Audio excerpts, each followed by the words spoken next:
Okay, आपको पर्याप्त मौका दे देंगे।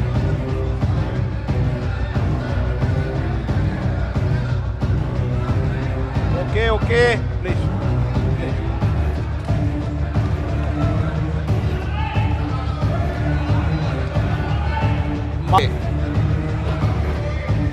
माननीय सदस्यगण, सभी राजनीतिक दलों के नेतागण, माननीय सदस्यगण, मुझे इस महान सदन के पीठासीन अधिकारी के रूप में प्लीज, मैं आपको सबको मौका दूंगा। प्लीज प्लीज, प्रणाम जी, please, Owaisi ji please.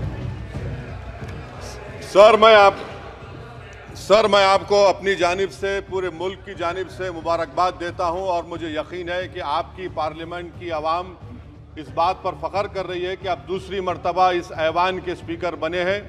Sir, आप इस हाउस के रिपोजिटरी है, कस्टोडियन है, मगर हकीकत यह है कि अक्सरियती जमात के पास नंबर है मगर उनके पास अक्सरियत की ताकत नहीं है। यहाँ अपोजिशन के पास अक्सरियत की आवाज़ भी है, तो इसीलिए मेरी आपसे गुजारिश है कि आप छोटी पार्टियों को मौका दीजिए और मुझे यकीन है कि आप 17वीं लोकसभा में जिस तरह शफकत का मुजाहरा मुझ पर किया, हम छोटी पार्टियों पर, मैं उस समुदाय से आता हूं जो इस ऐवान में सिर्फ 4% है, तो हमको आवाज़ उठाने की आवाज़ दीजिए। सर आखिर में मुझे यकीन है कि आप वहां पर बैठे हैं तो यह ऐवान एक कीमती हीरे की तरह ना सिर्फ इस मुल्क की आवाम में, दुनिया में चमकेगा और आप के बोझ को यह सरकार कम करेगी डिप्टी स्पीकर बनाकर।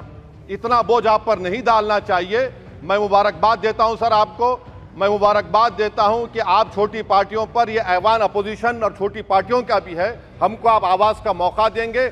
इस हाउस का कैरेक्टर बदल चुका है सर, इस हाउस का कैरेक्टर बदल चुका है। अब बीजेपी स्टीम रोल नहीं कर पाएगी। हम आपसे मुबारकबाद देते हैं। शुक्रिया सर।